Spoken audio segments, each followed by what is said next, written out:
My name is Clifton Linden. I'm a data scientist, so this will be the driest 7 minutes of the Walrus Talks. I work for a social enterprise called Vox Pop Labs, and we develop technologies that promote civic engagement and amplify public expression.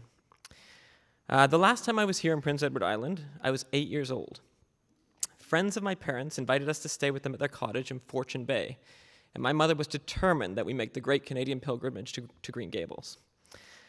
It was my one and only childhood family trip, actually, and I remember seeing the ocean for the first time, plucking sand dollars from the shoreline, and driving all the way back to Ontario with a lobster trap tied to the top of our car. We loved that lobster trap. But I also remember fretting about the trip because it meant missing the last week of school. We were learning cursive handwriting, and there were still 2 or 3 letters left in the alphabet for which I hadn't learned the cursive form. And at the time, handwriting seemed so fundamental to the practice of social communication that I just couldn't imagine how I'd get by without it. Now, I did learn those last few letters on the back of a napkin somewhere, but little did I know that in my adult life, handwriting would become an artifact of a bygone era. It was giving way to the proliferation of keyboards, touchscreens, and other markers of the digital age. Now, swapping pen and paper for laptops and smartphones is not an apples-to-apples substitution. There was a pun in there, but none of you got it. It's deeply embedded. As Canadian philosopher Marshall McLuhan argued, the instruments we use to communicate shape the very fabric of our society. Digital technology has transformed the way we interpret and interact with each other and with the world around us. But in 1864, when the delegates of the Charlottetown Conference gathered just steps from here to lay the foundation for Confédération, they had about as much foresight into how digital technology would transform society as I did when I was here as a child.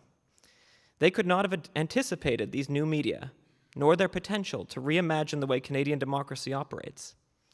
The Charter of Rights and Freedoms was signed just as the first cohort of the millennial generation, myself included, was born, and well before the rise of online publishing, instant messaging, or social media.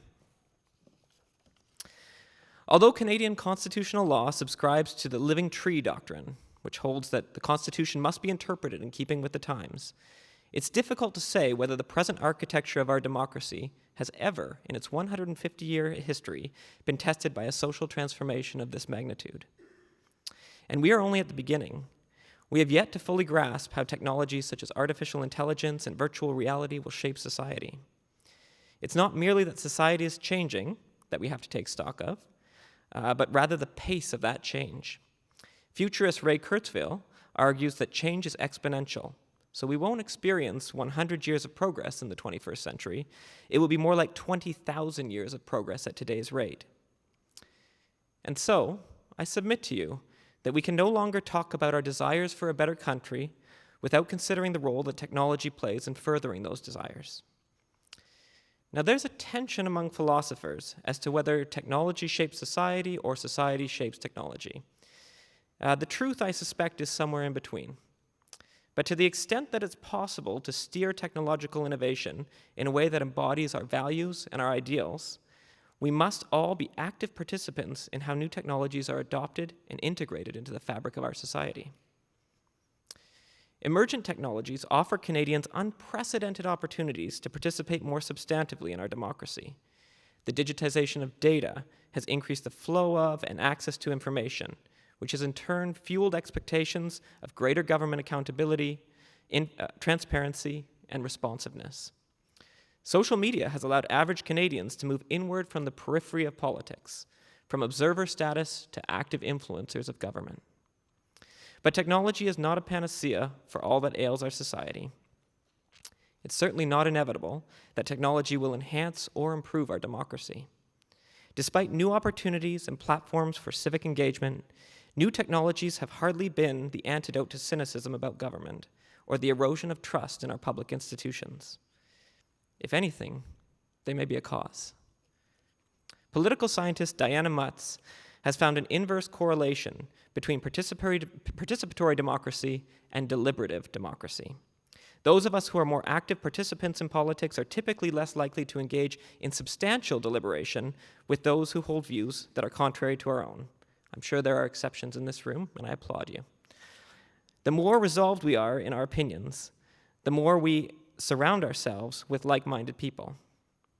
Now, social media ostensibly exacerbates this phenomenon by isolating us from oppositional viewpoints. The core motivation of social media, after all, is shareability, not dialogue. And so these platforms tend to serve as content that we are likely to agree with and which reinforce our existing views. The medium, as per McLuhan's thesis, structures the way we engage with each other. This has arguably contributed to the increased polarization of political discourse in Canada and around the world by cutting off the legitimate exchange of ideas and views and by diminishing public discussion. Another, albeit perhaps related observation, is that we have more information available to us than at any point in human history, all of us. And yet we find ourselves in an era characterized as post-truth, in which alternative facts compete with empirical evidence. Digital technology has muddled the media landscape, with purveyors of misinformation disguising themselves as sources of journalism. So while technological advancements hold great promise for our democracy, they also present some of its most salient threats. If we are indeed to leverage technology as part of our desire to build a better country, we must ourselves be agents in shaping the way that technology is taken up in our society. We must be vigilant about which platforms we legitimize by way of our online activity. We must seek out and support sources of journalism that are motivated by a desire to inform, ahead of any incentives around shareability. We must foster online exchanges that encourage dialogue, not exacerbate division. We must ensure that every Canadian has a voice online so that they can have a voice offline. Finally, we must demand that technologies at the center of this new era of democratic participation are accessible and inclusive, so as not to further exacerbate existing disparities in our society, but instead seek to close the gap. But the onus is on us, both as Canadians and citizens of the world, to shape these technologies to that end. Thank you.